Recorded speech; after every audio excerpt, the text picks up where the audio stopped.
गाथा निकाल लीजिए 217 नंबर की गाथा।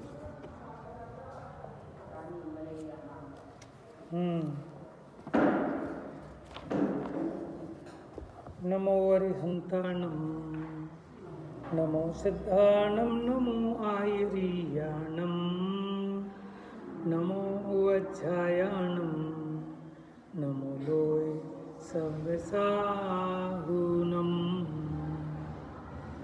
एष सुरासुरमणुसं वन्दितं धोतघायिकं ममलं प्रणमामि वर्धमानं तीर्थं धम्मस्य कर्तारम् प्राणिमरेयानामरे हिंसायतनाचार से तब बंध होता है नहीं जबर।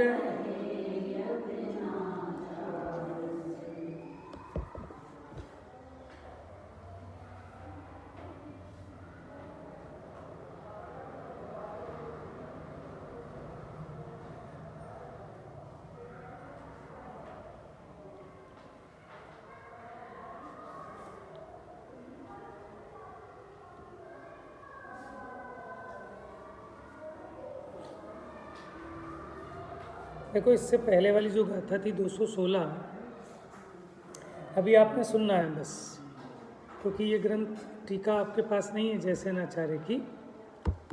आवाज़ आ रही है? बंद है, कोई बात नहीं, वो हो सकता है ऊपर वाला बटन कर दिया हो, ऊपर वाला खोल के देख लिया।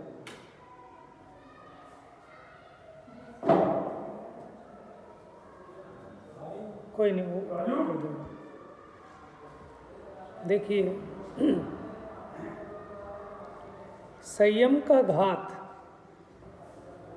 शुद्ध उपयोग है, अशुद्ध उपयोग है। संयम का घात वो अशुद्ध उपयोग है, बराबर। संयम का घात अशुद्ध उपयोग है। अब संयम दो तरह का, इसको मैं कहना चाह रहा हूँ निश्चय संयम और व्यवहार संयम। ठीक है, जो निश्चय संयम है वो क्या है कि अपने में स्वरूप में लीन, ठीक है, अंतर्मुखी जो उपयोग है वो वास्तव में निश्चय संयम है। बेटा ध्यान से सुनना, पूछूंगा अभी। संयम दो तरह का बताया, निश्चय संयम और निश्चय संयम क्या है? संयम का मतलब होता है कंट्रोल, अपने उपयोग को अपने में ही कंट्रोल करना, उपयोग अंतर्मुखी रहे, इसका नाम क्या हो गया? निश्चय संयम। और अब अपना उपयोग जब बाहर में जाता है वो बहिर्मुखी उपयोग है, वो हो गया असंयम। क्या हो गया? समझ में आया? अपने में संयमित रहना और अपनी मर्यादा से बाहर जाना वो असंयम है। देखो, रात में नहीं खाना, मोटा उदाहरण दे रहा हूँ, ये संयम है। और रात को खाना असंयम हो गया ना, अनकंट्रोल्ड। कंट्रोल्ड संयम, अनकंट्रोल्ड असंयम। बात समझ में आ रही है? अच्छा, अब जो बाहर में प्राणी जो छठ काय के जीव हैं उनकी दया पालना, ये प्राणी संयम। 5 इंद्रियों और छठे मन के विषय में जो अपना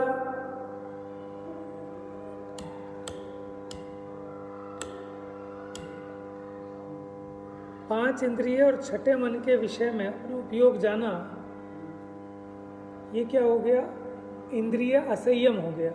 और वहाँ नहीं जाना अपना उपयोग, ये इंद्रिय संयम, यानी इंद्रियों को जीतना, ठीक है, वहाँ प्राणियों की दया पालना। ये जो संयम है ये निश्चय संयम होगा कि व्यवहार संयम होगा? हाँ भाई ज्ञानम, ये जो प्राणी संयम है और इंद्रिय संयम है, ये निश्चय संयम होगा कि व्यवहार संयम होगा? घबरा मत, बताओ जल्दी से। हाँ जी रमेश भैया, हाँ ये भी वहीं लगा रहा है, कोई बात नहीं, व्यवहार संयम होगा। आई बात समझ में बेटा? नहीं आई? मैंने क्या पूछा, 12 प्रकार का संयम बताया है, 6 प्रकार का इंद्रिय संयम और 6 प्रकार का प्राणी संयम। तो 6 प्रकार के प्राणी कौन कौन से हो गए भैया? षटकाय के जीव पता है? षटकाय के जीव बताओ। 5 स्थावर और 1 त्रस हो गए षटकाय। षटकाय जीवना हननते सब विधि दरब हिंसा टरी रागादि भाव निवारते हिंसा न भावित। तो भाव हिंसा का भी त्याग हो गया और द्रव्य हिंसा का भी त्याग हो गया। इतनी बात समझ में आ रही है कि 6 प्रकार का जो प्राणी संयम, आप इधर ध्यान दो ना, छोड़ दो, वो कर रहे हैं अपना, आप क्यों परेशान हो रहे हो? देखो यही तो कला हमको सीखनी है। देखो हमारे संयोग में, हाँ लेकिन ये आपके ऊपर है ना कि कहाँ अपना उपयोग लगाना। क्योंकि देखो भैया हम सबको नहीं पलट पाएंगे, सबको चेंज नहीं कर पाएंगे, कोई अपने हिसाब से नहीं चलता, सब अपने मन के हिसाब से चलते हैं। ठीक है, अब पंडित जी प्रवचन करने आए, माइक ही ना चले तो पंडित जी का दिमाग खराब हो जाए, पंडित जी प्रवचन ही नहीं कर पाएंगे, है ना। तो वो प्रवचन माइक के अधीन हो गया, चलो प्रवचन नहीं हो पाया कोई बात नहीं, लेकिन अपना उपयोग खराब हो गया। तो उपयोग माइक ने खराब कर दिया क्या? किसने खराब किया? मैंने खुद खराब किया। समझ में? उपयोग खराब करने, देखो ये ना तो अपने अधीन, ना मैकेनिक के अधीन, उसकी अपनी योग्यता है, उसका अपना परिणमन है। अब यहाँ ये वस्तु स्वरूप का विचार चलेगा तो यहीं तत्व विचार चालू हो गया, है ना। यही तो हमें कला सीखनी है कि आप अपने बच्चे को, बीवी को, संयोग को पलट नहीं पाओगे, और पलटने की ज़रूरत भी नहीं है। लेकिन जो जैसा है वो वहीं बना रहे, बस मेरा उपयोग जो वहाँ खराब हो रहा है उस उपयोग को हम वहाँ से हटा के अपने में लगा लें। और पंडित टोडरमल जी तो और भी आगे की बात कहते हैं कि वहाँ से हटा के यहाँ लगा ले, इतनी भी टेंशन की ज़रूरत नहीं है। बस जिसको जाने, ठीक है, वीतराग भाव से जान, तत्व ज्ञान पूर्वक जान, तो वो आपको राग द्वेष का कारण नहीं बनेगा। समझ में आए? बच्चे शरारत कर रहे हैं। अब एक व्यक्ति तो घर में बैठा बैठा उबलता रहता है कि पड़ोस के बच्चे भी मेरे घर के सामने आकर खेलते हैं, ऐसा करते हैं, वैसा करते हैं, ये कितना शोर मचाते हैं। और एक वहीं वो वस्तु स्वरूप का विचार करे कि बच्चे अगर शोर नहीं मचाएंगे तो कौन शोर मचाएगा, हैं? हम भी जब बच्चे थे हम भी शोर मचाते थे। बच्चे मान लो घरों में लड़ते हैं आपस में, तो ये बच्चे लड़ेंगे नहीं तो करेंगे क्या? तुम कैसे बच्चे चाहते हो कि जैसे कोमा में पड़े हों ऐसे पड़े रहें एक तरफ शांत? समझ में आया ना? हम परेशान हैं ना, तो हम खुद से परेशान हैं, अपनी उल्टी बुद्धि से परेशान हैं। हाँ, आप क्या चाहते हो बताओ? आपको कैसा बच्चा चाहिए? एक्टिव बच्चा चाहिए कि बिल्कुल ऐसा जैसे कह दो बस पड़ा रहे ऐसे शांत चुपचाप? तो फिर आप डॉक्टर के पास लेके जाओगे कि डॉक्टर साहब देखो इसको, ये ज़्यादा बोलता नहीं है, ये खेलता नहीं है, कूदता नहीं, आफत नहीं करता। उसके लिए भी डॉक्टर के पास लेके जाओगे, इसको कुछ हो तो नहीं गया है? तो परेशानी अपनी हमारी खुद की अज्ञानता की है। माने तीनों लोकों में जो वस्तु जैसी है वो सब अपने स्वरूप में है, सब सुंदर है। असुंदर क्या है? अज्ञान और कषाय, ये असुंदर है। तो इसलिए अज्ञान और कषाय को मेट दो तो वस्तु व्यवस्था तो सब व्यवस्थित है, एक सब हमारा उपयोग अव्यवस्थित हो रहा है बस। चलो, तो अभी हमने क्या बात बताई? संयम 2 प्रकार का, कौन कौन सा? मूल में निश्चय संयम और व्यवहार संयम। निश्चय संयम क्या होता है? अगर कोई परिभाषा बताए निश्चय क्या और व्यवहार क्या, उस अपेक्षा बताओ निश्चय संयम क्या होगा। देखो, यथार्थ निरूपण सो निश्चय और उपचार निरूपण वो व्यवहार। पता है, यथार्थ निरूपण वो निश्चय और उपचार निरूपण वो व्यवहार। अभी जो संयम है, संयम का मतलब क्या बताया? कंट्रोल, अपने उपयोग को संयमित करना। ठीक है, माने मोह राग द्वेष नहीं करना, इसको संयम कहना। ये यथार्थ स्वरूप है उसका कि उपचरित स्वरूप है? माने ये संयम, ये सच्चा संयम है कि उपचरित संयम है? सच्चा संयम है, तो इसको कहेंगे निश्चय संयम। अच्छा, छठ का है कि जीवों की दया पालना। ठीक है, 5 इंद्रिय और छठे मन, इनके विषयों में अपने उपयोग को जाने से रोकना, ये संयम है। तो ये वाला संयम वास्तव में क्या जीव कर सकता है? जीव की दया पाल सकता है क्या? लेकिन उसको पालने का, उसको बचाने का भाव करता है। समझ में आया? उसी प्रकार 5 इंद्रिय के विषयों का ये जीव ग्रहण ही नहीं कर सकता, तो उसका त्याग क्या करेगा? लेकिन उसको ग्रहण करने का भाव और उसको त्यागने का भाव है तो जीव का ही ना। बात समझ में आ रही है? लेकिन ये शुभोपयोग रूप है। कैसा है?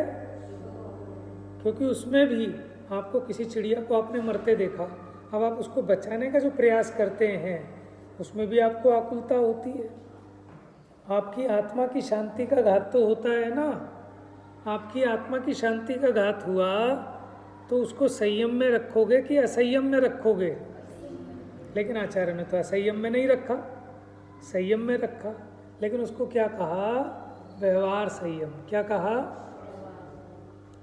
ठीक है। और हमें कोशिश ये भी करनी चाहिए कि जिस प्रकार की प्ररूपणा, जिस प्रकार के शब्दों का प्रयोग आचार्यों ने नहीं किया, तो हमें भी बचना चाहिए यथासंभव। ठीक है ना। तो व्यवहार से भी उसको संयम कहा है, उसको भी पालना। क्योंकि वहाँ जो आपका भाव लगा है वो मंद कषाय रूप भाव है। एक तो मारने रूप भाव और एक बचाने रूप भाव, दोनों में आकुलता है कि नहीं? क्यों? किसी को मारने का आपको भाव आया, वो भी आकुलता को करने वाला है। बचाने का भाव आया, वो भी आकुलता को करने वाला है।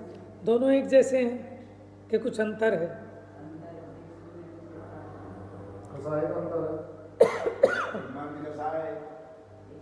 Very good. एक मंद कषाय रूप भाव है और एक तीव्र कषाय रूप भाव है। तो कौन सी भली है दोनों में से? हाँ, वेरी गुड। भली तो कोई भी नहीं है। मैं आपसे पूछता हूँ, इतना सारा जहर और इतना सा जहर, कौन सा भला है? जहर तो जहर है, कोई भी भला नहीं है। समझ में आया? एक आपके पास ऑप्शन है कि आपको छठे मंजिल से धक्का देंगे, छठी मंजिल से, और एक आपके पास ऑप्शन है पहली मंजिल से धक्का देंगे। कौन सी मंजिल से धक्का खाओगे बताओ? हैं? कोई भी किसी भी मंजिल से नहीं खाएंगे। लेकिन फिर भी अब कोई चारा नहीं है, खूब प्रयास कर लिया तो फिर वो बात दूसरी है। फिर कहाँ से खाओगे? फिर पहली मंजिल से। पंडित टोडरमल जी ने उदाहरण दिया, पंडित टोडरमल जी ने उदाहरण दिया, जैसे किसी को बहुत दंड होता था तो वो थोड़ा दंड देकर भी हर्ष मानता है। यद्यपि जरा सा भी दंड ना हो, भला तो वही है, लेकिन फिर भी अगर नहीं छुटा जाता तो थोड़ा दंड भरकर हर्ष मनाता है। चालान वाली बात है। 1000 रुपये का चालान कट रहा था, आपने हाथ पैर जोड़े, बाबूजी गरीब आदमी हो, 100 रुपये ले लो, तो 100 रुपये में छूट गए, तो अब खुश होते हो? खुशी होती है कि नहीं होती है? कि काहे की खुशी है? कि 100 रुपये चले गए आपके, इस बात की खुशी है? कि 900 रुपये बच गए, इस बात की खुशी है? कि देना तो हम 100 भी नहीं चाहते। उसी प्रकार यहाँ समझना कि यद्यपि बचाने का भाव, मारने का भाव, दोनों ही आकुलता के करने वाले हैं, आश्रव रूप हैं, बंद रूप भाव हैं, लेकिन फिर भी एक तीव्र कषाय का भाव है। तीव्र कषाय में आकुलता अधिक है, मंद कषाय में आकुलता कम है, तो भूमिका अनुसार वैसा भाव आए बिना रहता नहीं है। खैर, अभी हमारा प्रकरण ये चल रहा है कि इस 217 नंबर की गाथा में, कोई बात नहीं भैया, परेशान मत हो, कल ठीक हो जाएगा।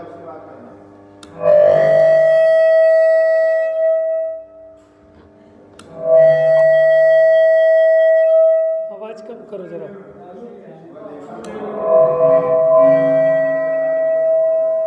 आवाज कम करो। हाँ, और कम।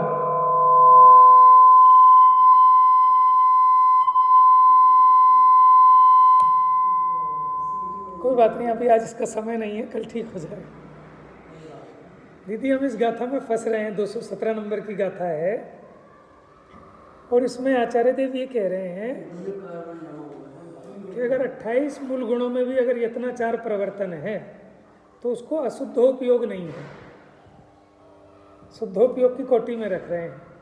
अब हम तो सब अध्यात्म वाले हैं, हमने तो शुद्धोपयोग इसी को जाना समझा है कि जो 7वां गुण स्थान है, जहाँ शुभोपयोग नहीं, अशुभोपयोग नहीं, ठीक है, अपने स्वरूप में जो लीन है अपना उपयोग, उसका नाम है शुद्धोपयोग।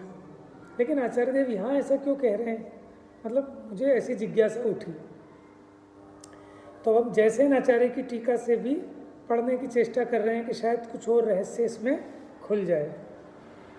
क्योंकि देखो, आप थोड़ा सा ये समझना, ये जो विषय है चरणानुयोग सूचक चूलिका है, तो चरणानुयोग की कथन करना है, लेकिन अध्यात्म के रस में डुबाकर।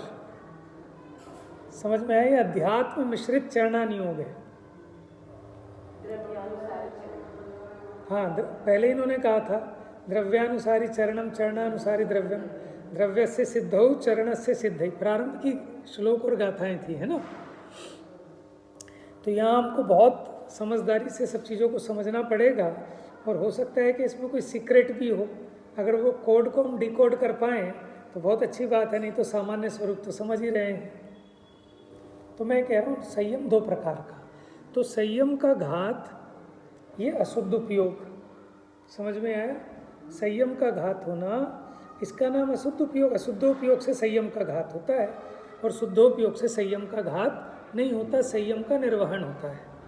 तो संयम की व्याख्या 2 प्रकार की, निश्चय संयम और व्यवहार संयम। ठीक है, अब जो व्यवहार संयम है वो वास्तव में शुभोपयोग रूप है।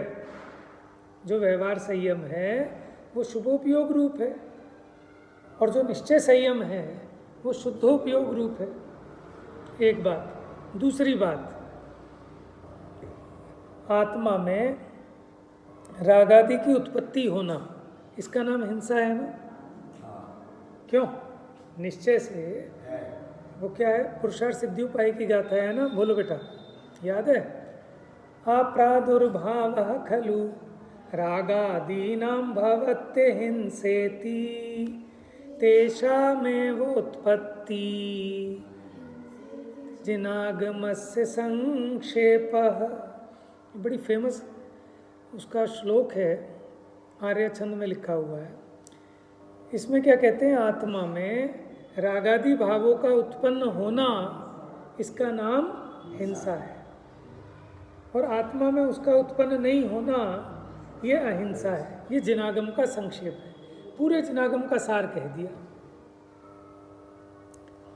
तो अब आप ये बताओ, आत्मा में रागादि का उत्पन्न होना ये अशुद्धता कहलाएगी, अशुद्ध उपयोग कहलाएगा, और आत्मा में रागादि का उत्पन्न नहीं होना ये शुद्धोपयोग कहलाएगा।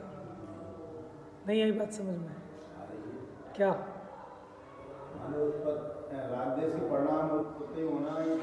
ये अशुद्ध उपयोग है, और रागादि के परिणाम नहीं होना ये शुद्धोपयोग है, समता भाव रूप शुद्धोपयोग। रागादि, क्योंकि शुभोपयोग तो शुभ राग रूप है, लेकिन हम कह रहे हैं रागादि का उत्पन्न नहीं होना, इसका नाम शुद्धता है, शुद्धोपयोग है। इसीलिए अगर एक अपेक्षा देखें तो शुद्धोपयोग कौन से गुण स्थान में होता है? 7वें में। अच्छा, 7वें में मुनिराज के 3 कषाय चौकड़ी का अभाव है कि चारों कषाय चौकड़ी का अभाव है? 3 कषाय का। तो शुद्धोपयोग कितना कहा जाएगा? तीन कषाय चौकड़ी के अभाव रूप शुद्धोपयोग है बस। वास्तव में अगर पूरा शुद्धोपयोग देखें तो जब चारों कषाय चौकड़ी का अभाव हो गया, ठीक है, 10वें गुण स्थान से ऊपर, अब चाहे 11वां हो चाहे 12वां हो, तब जहाँ यथाख्यात चारित्र हो गया वहाँ शुद्धोपयोग है। बात समझ में आ रही? अपेक्षा का अंतर है, झगड़ने की बात नहीं है कि हम तो मुमुक्षु, हम तो चौथे गुण स्थान में शुद्धोपयोग वाले हैं, तुम यहाँ 12वें में बता रहे हो, छठे सातवें में भी नहीं, 12वें में, क्योंकि छठे सातवें में यथाख्यात चारित्र कहाँ है। तो अपेक्षा तो सारी समझनी चाहिए। चौथे में भी जो शुद्धोपयोग कहा है वो श्रद्धान की अपेक्षा कहा है। क्या? शुद्ध साधकत्वात्, शुद्ध ध्येयत्वात्, उसका ध्येय शुद्ध है ना। ऐसी तीन बातें लिखी, बताओ क्या कह रहे हैं।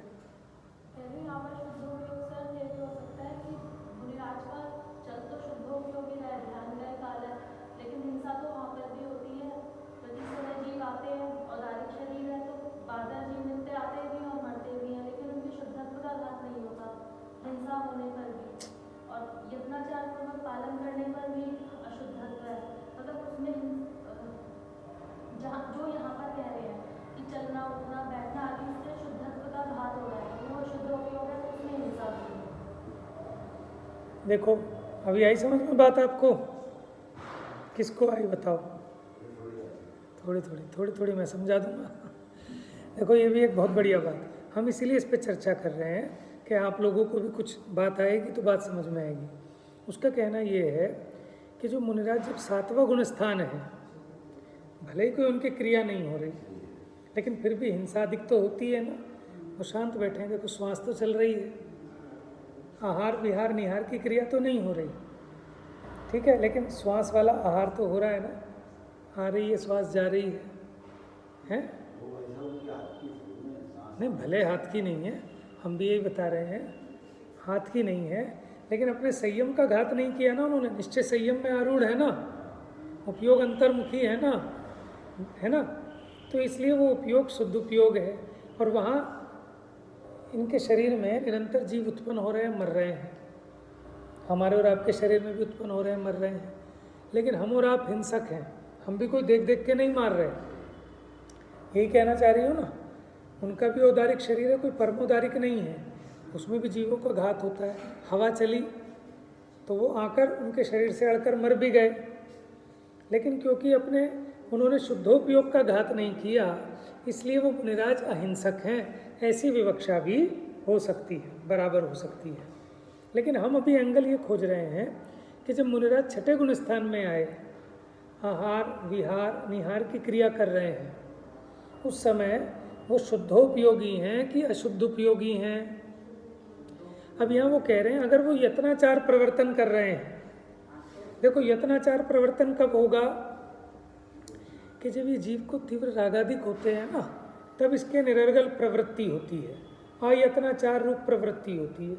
लेकिन संयमी जीव, कितनी प्यास लग रही है, पानी पिएगा तो यत्नाचार से पहले देख कर कि कुछ गिर तो नहीं गया, छान कर।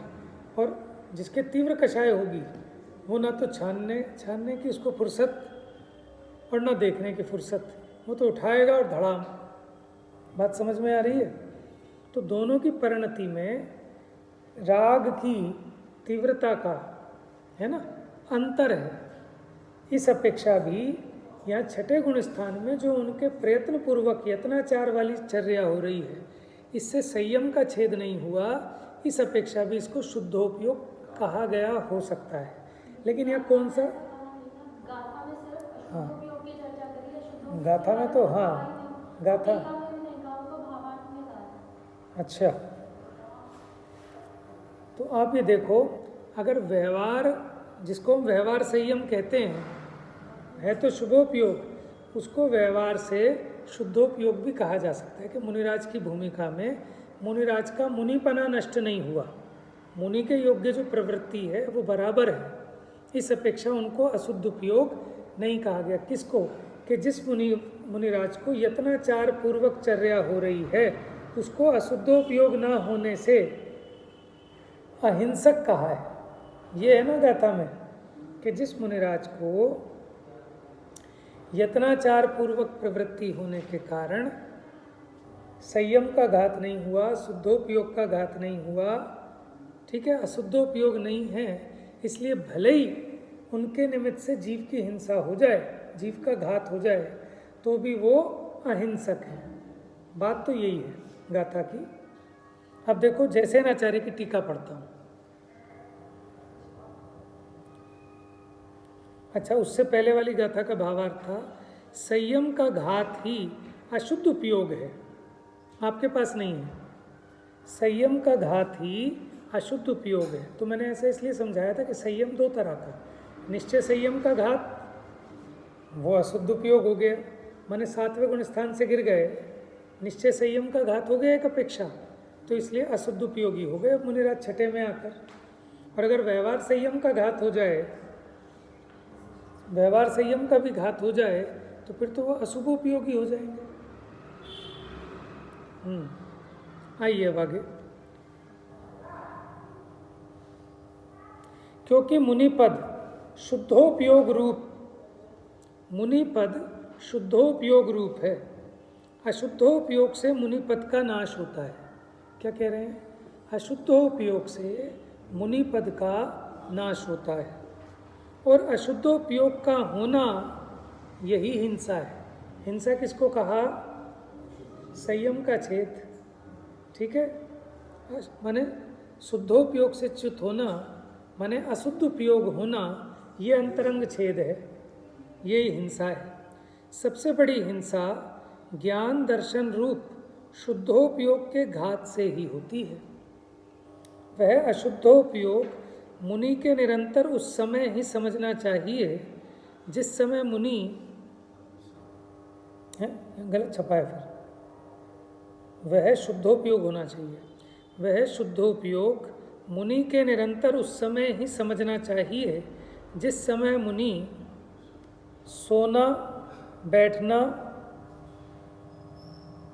नहीं, ठीक है, यह अशुद्धोपयोग मुनि के निरंतर उस समय ही समझना चाहिए जिस समय मुनि सोना बैठना चलना इत्यादि क्रियाओं में यत्न पूर्वक प्रवृत्ति नहीं करते, उस समय उनको अशुद्धोपयोग होगा।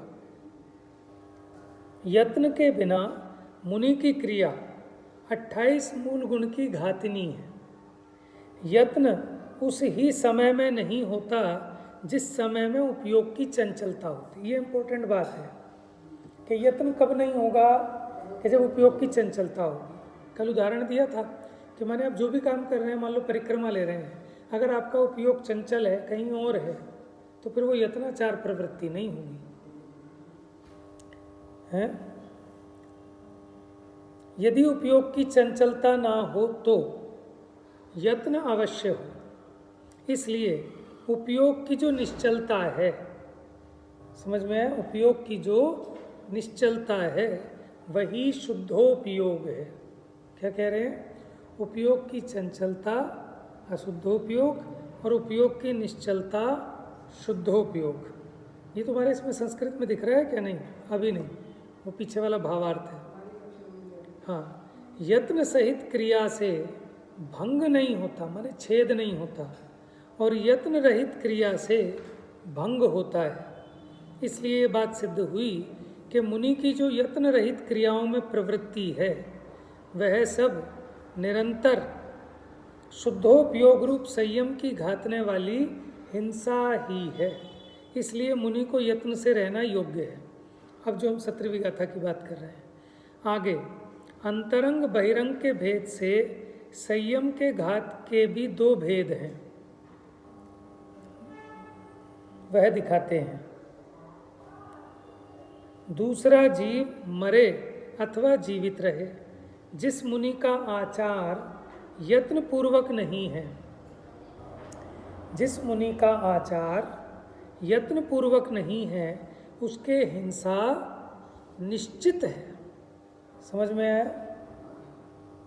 क्योंकि 5 समितियों में मिल रहा है आपको अपनी टीका, उसमें गाथा का ही अर्थ है शायद, ये तो संस्कृत में मिल रहा होगा।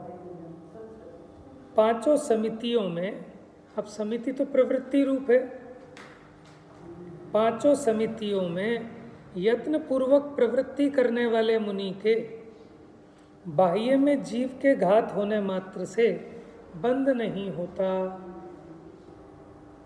भावार्थ, हिंसा दो प्रकार की है, एक अंतरंग और एक बहिरंग। ज्ञान प्राण की घात करने वाली अशुद्धोपयोग रूप प्रवृत्ति को अंतरंग हिंसा कहते हैं। बाह्य जीव के प्राणों का घात करने को बहिरंग हिंसा कहते हैं। इन दोनों में अंतरंग हिंसा बलवती है। देखो, कदाचित ऐसा हो सकता है कि बाहर में जीव मर जाए लेकिन अंतरंग हिंसा ना हो, अगर राग द्वेष मोह नहीं हुआ। और कदाचित ऐसा भी हो सकता है कि अंतरंग में मोह राग द्वेष तो हुआ लेकिन बाहर में जीव नहीं मरा, तो भी हिंसक है वो, क्योंकि बाहर में दूसरे जीव का घात हो या ना हो। देखो, हम बिना देखे चल रहे हैं और एक भी कीड़ा नहीं मरा मान लो, तो भी हिंसक है।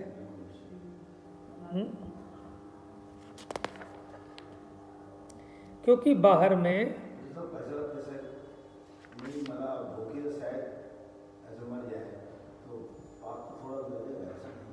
लगेगा ही, क्योंकि उपयोग की इसकी सावधानी नहीं थी ना। कोई भी चीज रखना, उठाना, धरना तो बहुत हल्का पाप बंद होता है इसमें। देखो, ये भावार्थ चल रहा है, टीका खत्म हो गई है। क्योंकि बाहर में दूसरे जीव का घात हो या ना हो, किंतु यदि मुनि के यत्न रहित हलन चलन आदि क्रिया हो है, तो उस मुनि के यत्न रहित आचार से अवश्य में उपयोग की चंचलता होती है। क्योंकि यत्न रहित आचरण तभी हो सकता है जब उपयोग आपका चंचल हो। अतएव अशुद्धोपयोग के होने से आत्मा के चैतन्य प्राण का घात होता है, इसलिए हिंसा अवश्यमेव है। और यदि मुनि यत्न से पांचों समितियों में प्रवृत्ति करे तो वह मुनि उपयोग की निश्चलता से शुद्धोपयोग रूप संयम का रक्षक होता है। समझो, हम इसमें ऐसा भी ले सकते हैं कि एक बात तो ये है कि छठे गुण स्थान में भी और सातवें गुण स्थान में भी दोनों में तीन कषाय चौकड़ी का अभाव होने से वीतरागता तो बराबर बनी हुई है। दूसरी बात कि छठे गुण स्थान में आए हुए मुनिराज छठे गुण स्थान में आने पर सातवें गुण स्थान में चढ़ने की तैयारी करते हैं। वो वहाँ जाने की माने उसमें, और अगर और नीचे गिर जाएं तो उसकी वो पात्रता घट जाती है। अंतर्मूर्त बहुत छोटे वाला है ना। अंतर्मूर्त तो असंख्यातों प्रकार के हैं, एक आवली से ऊपर और एक मूर्त से नीचे, ऐसे जितने भेद बनेंगे ऐसे अनेक प्रकार के अंतर्मूर्त हैं।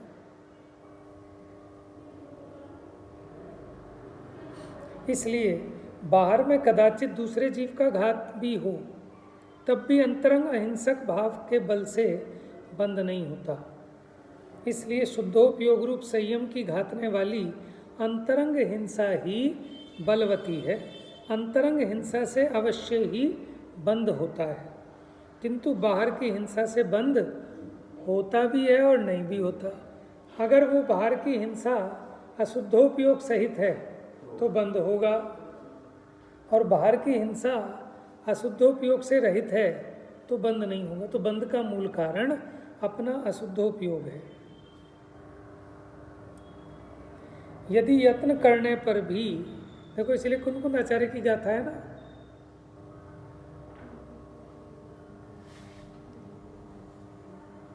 वो है ना, निज आयु क्षय से मरण हो, यह बात जिनवर ने कही, तुम मार कैसे सकोगे जब आयु हर सकते। ऐसे निज आयु से जीवित रहे, यह बात जिनवर ने कही, जीवित रखोगे किस तरह जब आयु दे सकते। भाव वही है, शब्द इधर उधर हुए होंगे। ये आपकी बंद अधिकार की गाथाएं हैं, बीच की नंबर तो मुझे याद नहीं है। देखो कितना गजब के तत्व ज्ञान की बात है कि आप कैसे बचा सकते हो। लेकिन स्वच्छंदता करने के लिए नहीं है कि आलू खाने में क्या हो तो अपनी मौत मर रहे हैं, उनकी आयु ही इतनी छोटी होती है अंतर मुहूर्त की, मेरे नहीं खाने से बस थोड़े ना जाएंगे, और मैं देख के चलूँगा तो बस थोड़ी जाएंगे, उनकी जितनी आयु है आयु से एक समय पहले नहीं मरेंगे। तो ये स्वच्छंदता के पोषण के लिए नहीं है, ये तो आपको वस्तु स्थिति वस्तु का सम्यक ज्ञान कराने के लिए है कि जीव जैसे लालायित होता है ना कि है मैं इसको बचा लूँ, मैं इसको बचा लूँ, तो भैया इस विकल्प से भी पार हो जा, अपना श्रद्धांत तो ठीक कर कि तुम बचा नहीं सकते। ये अलग बात है कि जब राग की भूमिका है, राग तो है लेकिन इतना तीव्र राग नहीं है कि दूसरे को कष्ट पहुंचाकर मैं अपना गमन आगमन करूं। तो इसलिए उस मंद राग की भूमिका में यत्नाचार प्रवर्तन होता है।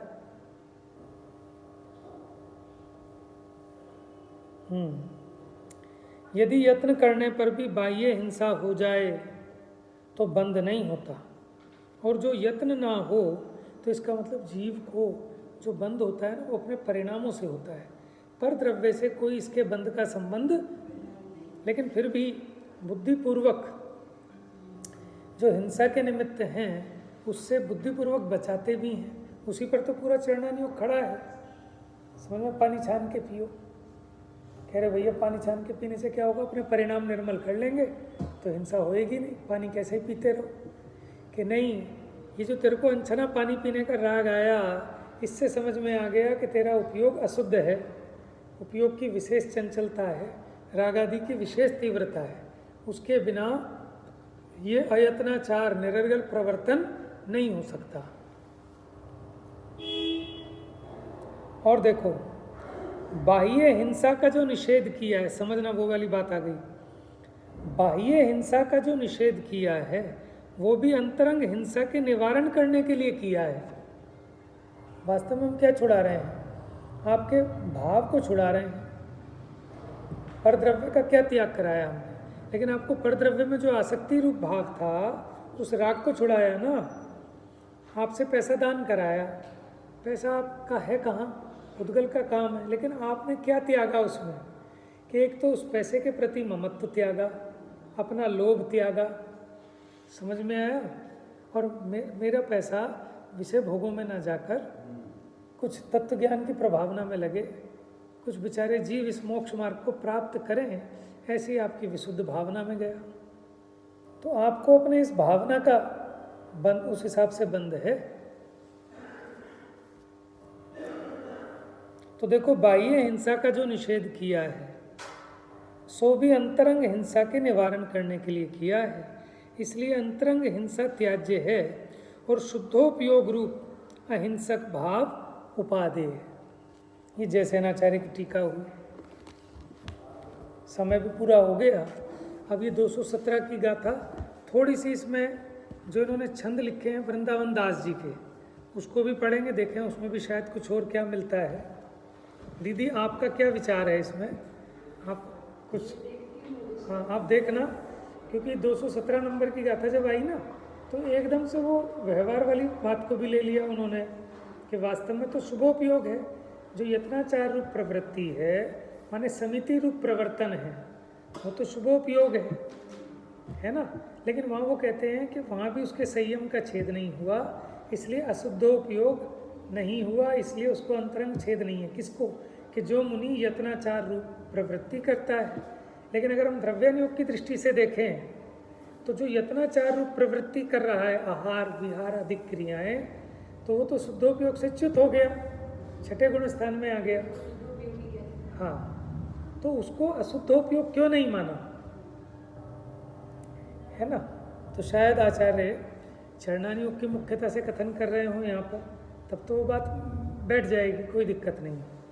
चलिए शेष चर्चा कल करेंगे। जा वाणी के ज्ञान से